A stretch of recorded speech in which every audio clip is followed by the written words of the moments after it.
U.S. Surgeon General says the big social media companies are not doing the right thing for your children. He says they shouldn't be on social media when they're 13. I mean, that's the minimum age for Instagram, Twitter, and others that are required for those users. So what's the problem? Well, Dr. Stacey Dumas is here to talk over that, and she is the chief of child and adolescent psychiatry at Jersey Shore University Medical Center. So good morning, doctor.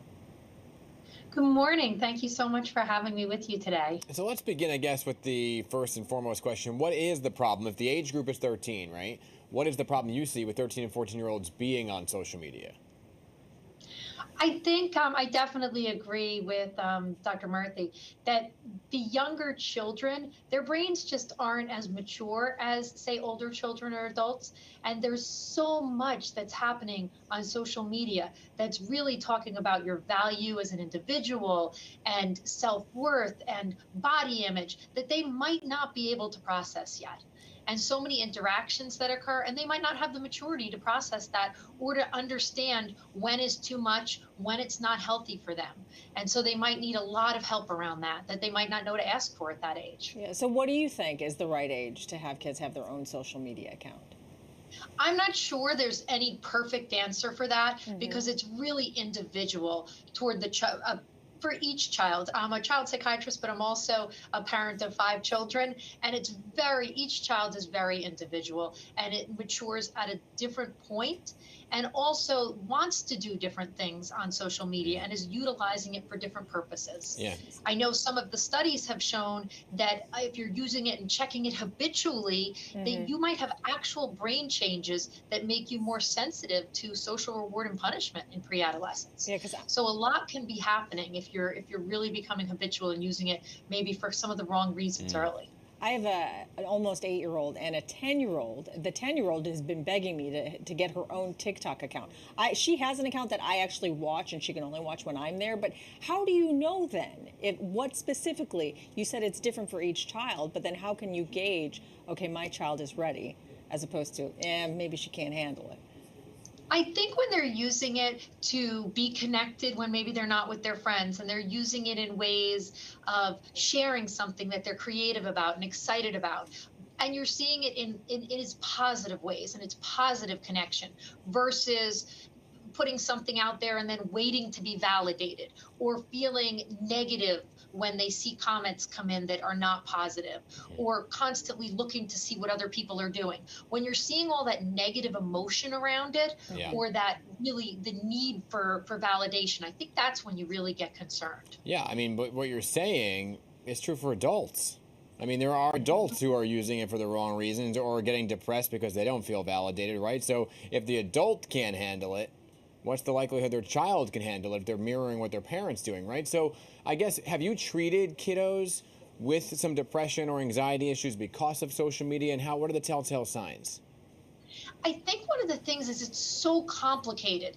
And this is what I was thinking when the Seattle Public School lawsuit against the social media companies came up, is that it's so complicated to point to one thing being the cause of a child's depression or anxiety. It's rarely just one thing. But often if you do see someone where has a lot to do with that, it's that you see them, that they're on it all the time, that they're very, very sensitive to the comments, but then they keep putting themselves back out there and getting more of those negative comments. Can we go through the tips that you have for parents? You can provide some more detail. First, limit the amount of time they spend online. Absolutely. You want to limit it. You want to not spend too much time, and you want to make sure that the time you're spending is more positive and that it's making you feel good. I always talk to teenagers and say, if you notice you're going to do things and it doesn't feel good, then back away from it. Don't do it. You only want it to be feeling positive. And you want to choose who you're following. So if you're following someone that you're going to see what they're doing and you're going to feel bad about it, then don't follow them. Back away from that interaction. And you want to possibly stay away from the comments. If you're looking at the comments either for validation or you're going to feel bad about what they say, you can shut off the comments completely. Yeah, that's good advice all around there. And one of my friends does have a teenager who is on social media, and right now they're doing this whole tap dance around how much to monitor their teenager on social media without overstepping, the teenager pushing back, saying, leave me alone, you don't trust me. So how do you kind of navigate that tricky relationship and conversation?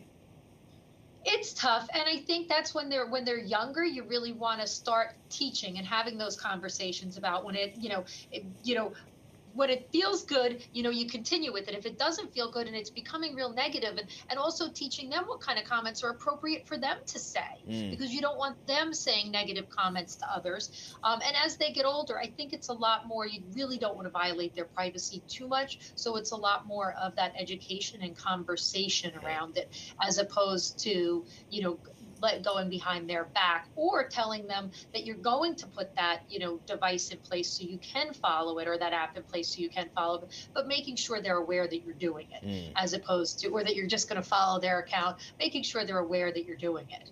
All right, Dr. Stacey Dumas, great advice. We appreciate your time this morning. Oh, thank you very much. And one more time, tips for parents: limit the time kids spend online, be choosy with whom they can follow, and avoid those comments. My kids, when they go online and they look at my social media accounts, if I give them permission to look at it, my oldest daughter's always like, oh, you only have this many likes. And that's what concerns me. Right. Because they think that that's the value of who you are. Right, but that's the problem with adults too. That's what there's some folks who are like, oh my gosh, this post only got this many likes, Exactly. and you begin the whole spiral of why it didn't do well, and it's a whole thing. My kids are going to be 30 before they get social media.